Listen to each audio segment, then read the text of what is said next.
so let's prepare ourselves. If you put your hand over your eyes, I open my eyes to see the spiritual truth today. And I open my ears to hear the spiritual truth today. And now if you just put your hand over your heart and extend out your arms, I open my heart to receive the spiritual truth today. The spiritual truth that I'm working with is that you have peace in your heart all the time. Peace is in your heart every minute of every day. It's in your heart during those times when you're gripped with fear. Maybe somebody accused you of doing something that you didn't do. And you just, fear and rage are just boiling up inside of you. Or maybe it's that time when you look at your adult child and you notice, you know what, they're just having a hard time being adults and I'm worried about them. I'm worried about them all the time. You have peace in your heart right then. When it comes to first of the month like it is right now and all of a sudden you don't have enough money to do all of the bill paying you need to do and fear grips you, you have peace in your heart right then. Our spiritual work to do individually and together is to be able to tap into that fear, into that peace when we're in the midst of that fear. Because fear is just covered up that peace that you have within you. Jesus said that heaven is at hand. But you know what? Who cares what Jesus says if we can't experience it, if we can't feel it, if we don't know it? Well, in order to know heaven being at hand, we have to begin to work with knowing that peace is in our heart all the time. You know, every week I try and get from my spiritual readings one phrase that I use over and over just to mull over and to contemplate. That's what our founder Ernest Holmes did. He found one spiritual phrase that spoke to him during a week, and he would use it to just work with it and kind of mull over it. The phrase that I am getting today comes from the great Buddhist Ajahn Brahm, and what he said is, fear is finding fault with the future. Fear is finding fault with the future. Now, if we could just begin to work with that one phrase during the week, we would change our lives. Because we begin to understand that you can't control the future. That is not possible. No matter how much you might want to control the future, you can't. No matter how much you think you know what's going to happen after a certain thing, you don't know until it happens. You cannot control the future. Fear is finding fault with that which you cannot control. Well, I want to read you a little story out of my new favorite book that you've been hearing about lately. Who Ordered This Truckload of Dung? I love this book. You know, it's a little teaching book written by a Buddhist monk, and it just has little teaching stories in it. And this one is called Predicting the Future. Many people would like to know the future. Some are too impatient to wait for it to happen, so they seek out the services of oracles and fortune tellers. I have a warning for you on oracles. Never trust a poor fortune teller. Meditating monks are regarded as excellent fortune tellers, but they don't usually cooperate easily. One day, a long-serving lay disciple of Ajahn Khan asked the great master to predict his future. Ajahn Khan refused. Good monks don't tell fortunes. But the disciple was determined. He reminded Ajahn Khan of how many times he had offered him food, how many donations he had given to his monastery, and how he had chauffeured Ajahn Khan in his own car at his own expense to the neglect of his own work and family. Ajahn Khan saw the man was determined to get his fortune told, so he said that for once he would make an exception to the no fortune-telling rule. "Give me your hand and let me see your palm," he said. The disciple was thrilled. Ajahn Khan had never read palms for any other disciple. He was special. Moreover, Ajahn Khan was regarded as a saint with great psychic powers. Whatever Ajahn Khan said would happen surely. Ajahn Khan traced the lines of the disciple's palm with his own index finger. Every so often he would say to himself, "Ooh, that's interesting," or "Well, well, well," or "Amazing." The poor disciple was in a frenzy of anticipation. When Ajahn Khan was finished, he let go of the disciple's hand and said to him, "Disciple, this is how your future will turn out." "Yes, yes," the disciple said quickly. "And I am never wrong," said Ajahn Khan. I know. Well, what's my future going to be?" the disciple uttered in ultimate excitement. "Your future will be uncertain," said Ajahn Khan. And he is never wrong.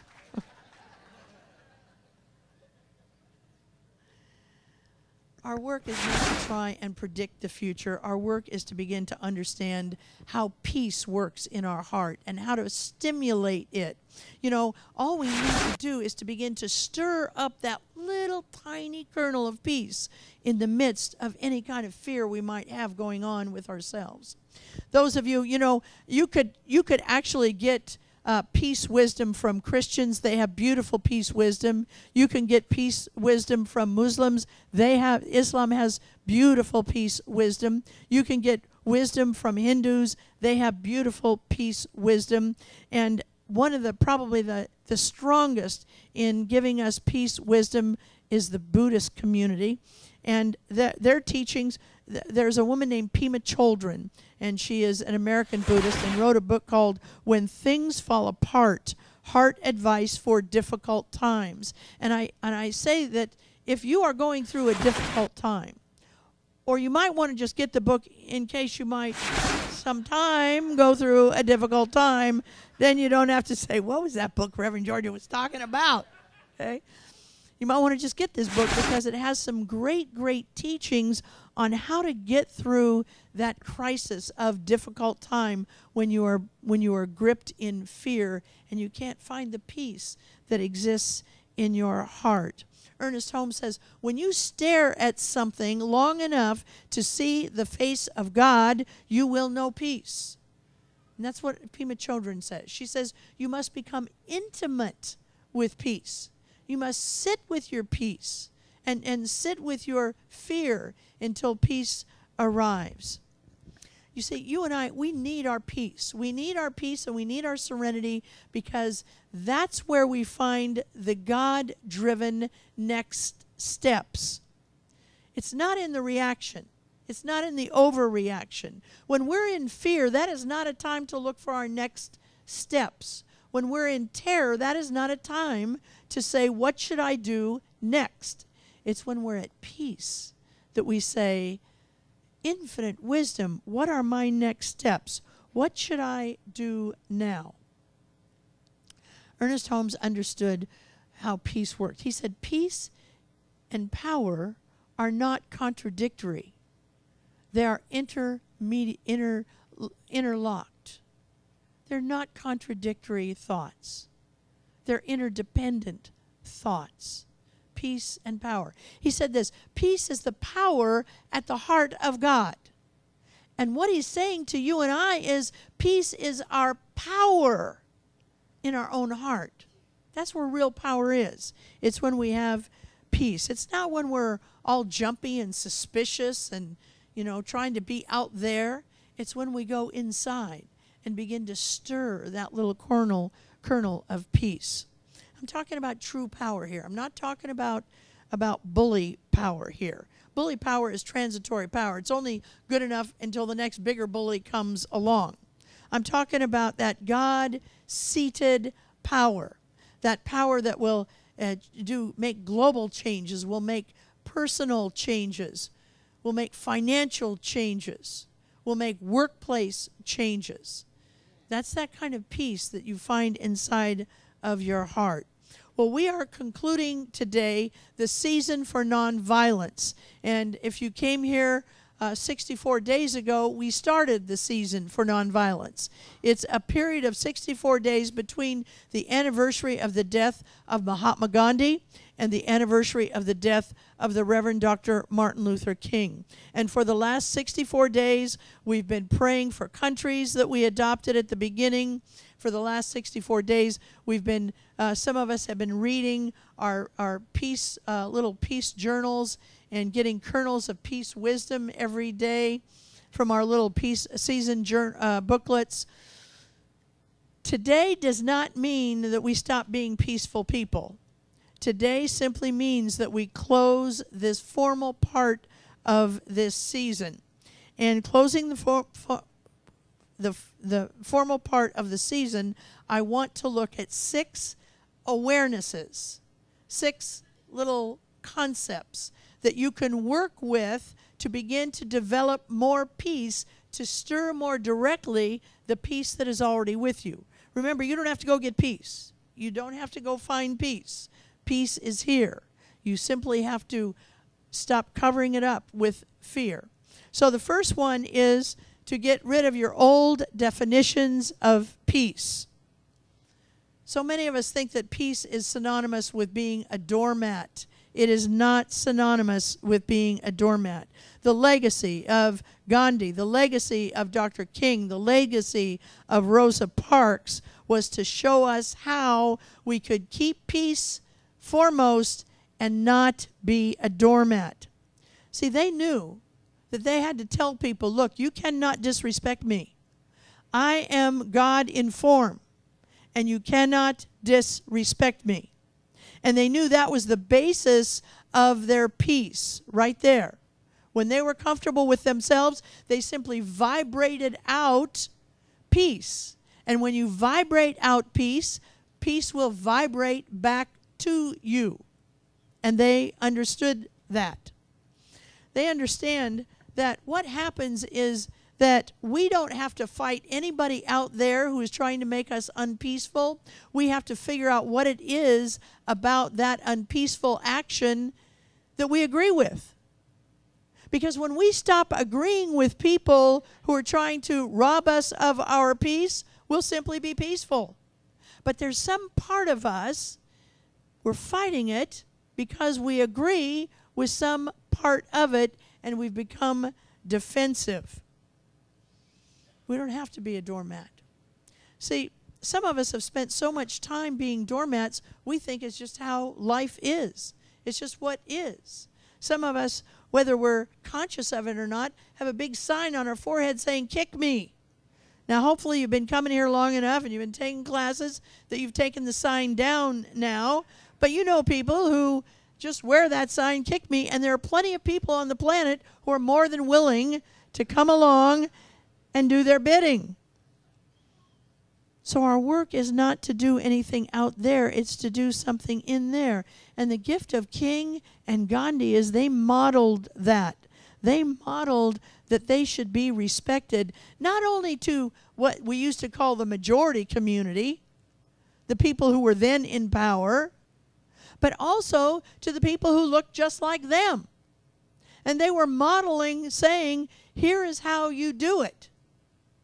Some of us have been in bad marriages so long we just think how it is. We need to look at somebody who can model us not being in a marriage in which we are always being the doormat.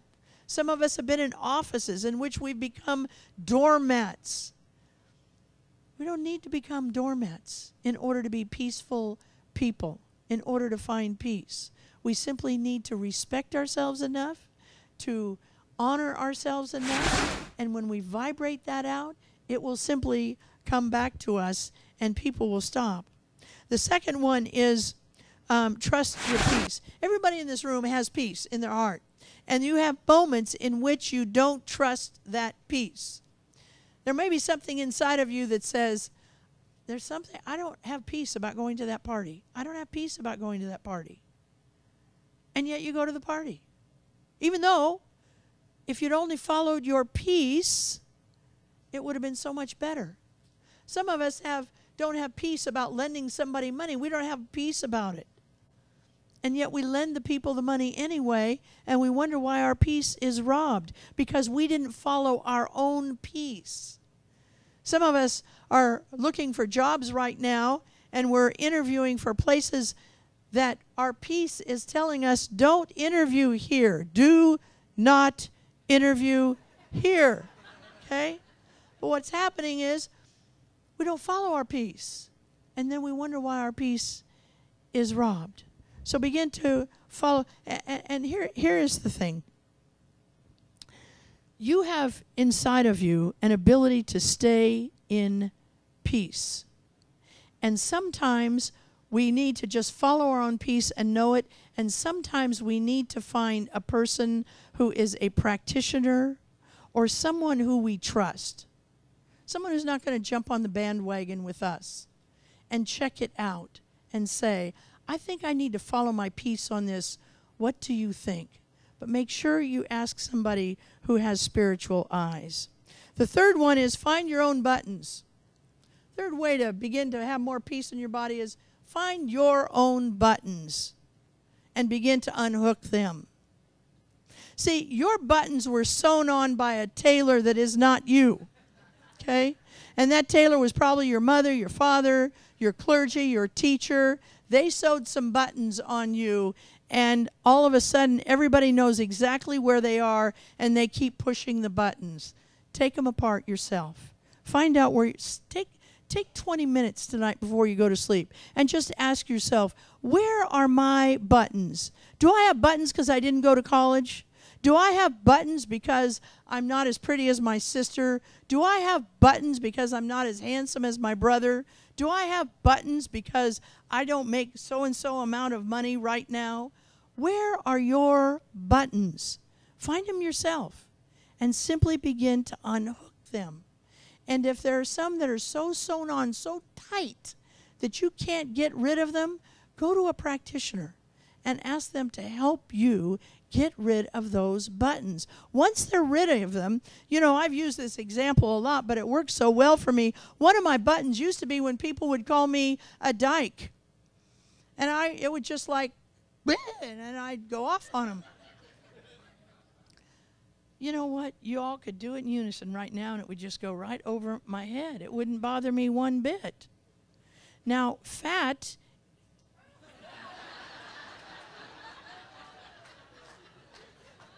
I'm seeing my practitioner about it.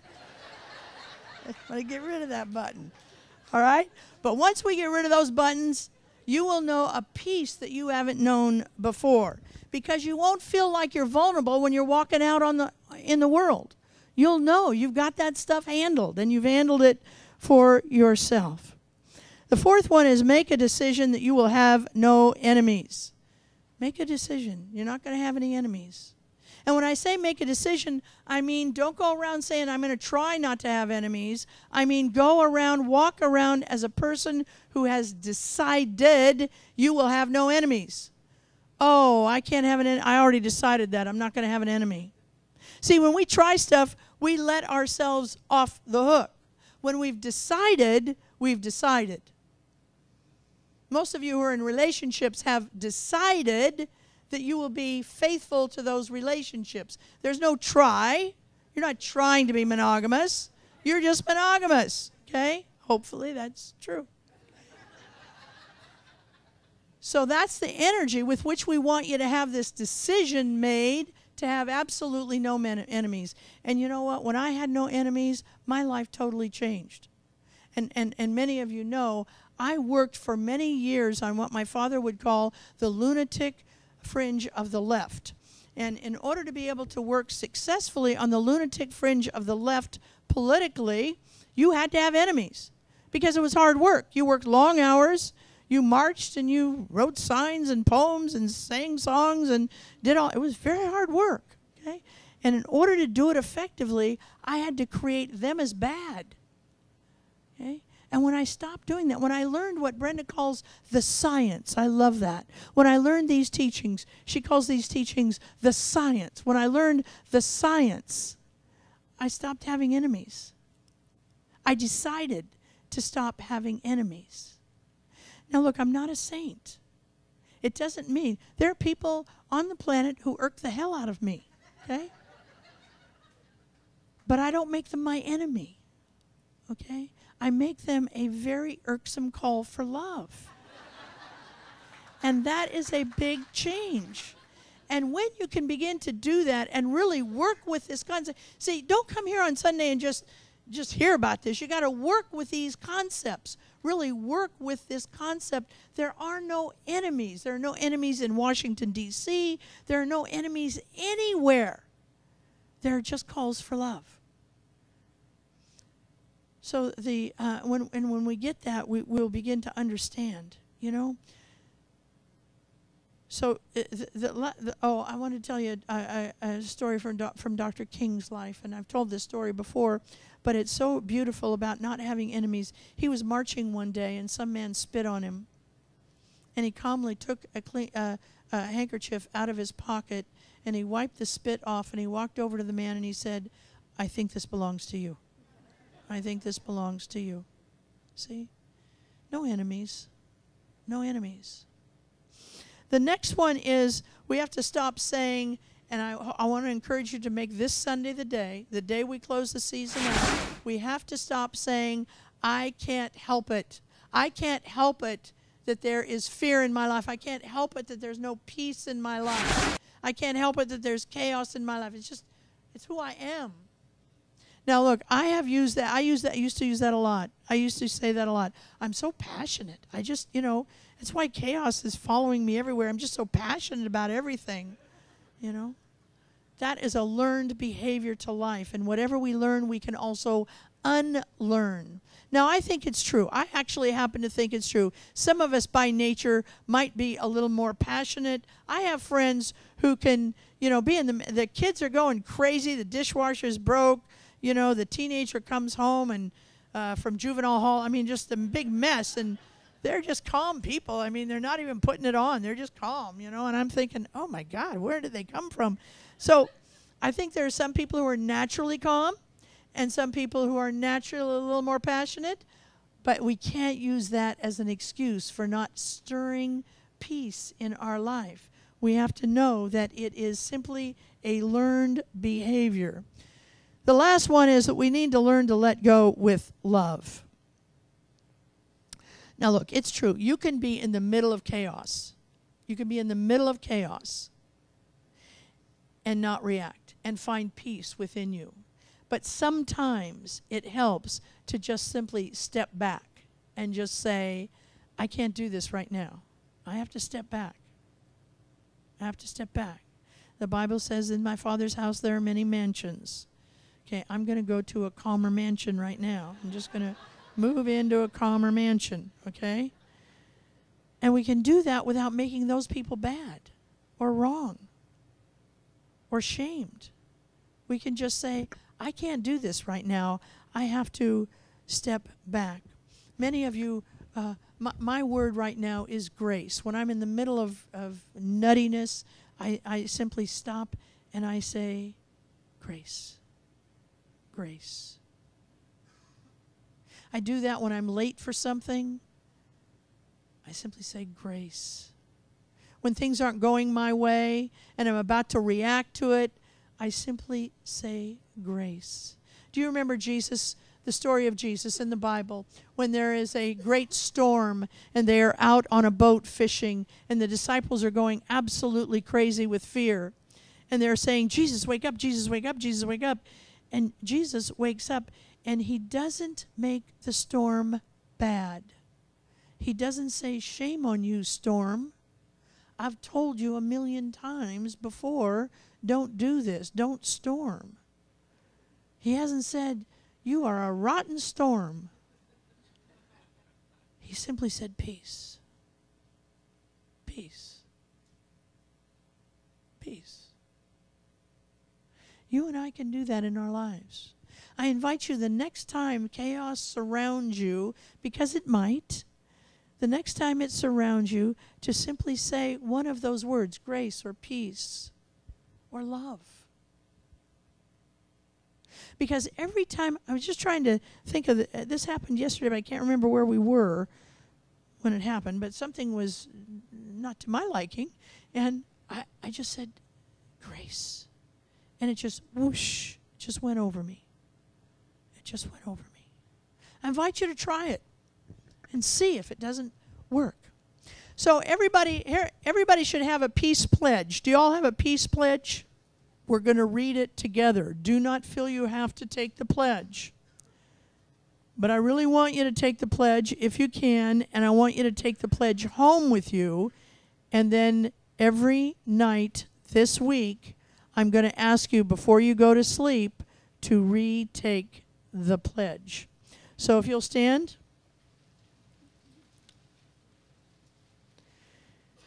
As a person living in a struggling world, I hereby pledge to become an active peacemaker, to do my part in making myself, my community, and the rest of the world a better place. I am not perfect, and I pledge not to pretend to be. Once I learn to love, accept, and respect myself, I will truly be able to respect others. I may not always agree with people's choices, but instead of judging them, I will treat them with compassion and understanding. I often feel helpless because I can't change the world, but I know that peace starts with me. I pledge to show kindness to those around me so that I can create goodwill, and to remember that all great journeys start with a single step. Please be seated.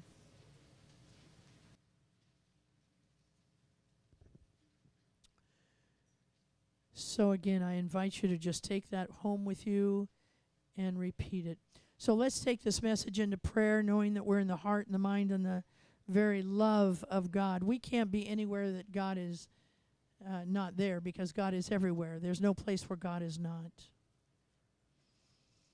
God is in the heart and the legacy and the mind and the continued energy of Mohandas Gandhi and Reverend Dr. Martin Luther King Jr. Peace is in everywhere, everywhere. Every country has peace. Simply we stir that now by our awareness of it. We light it up by our awareness of it. And when we light peace up, we hear children's true laughter, their giggles. We see elders who have twinkles in their eye. We see young people feeling successful in their lives. I give thanks. I give thanks for the Great One for always saying yes. I release this word into the law, and together we say, and so it is.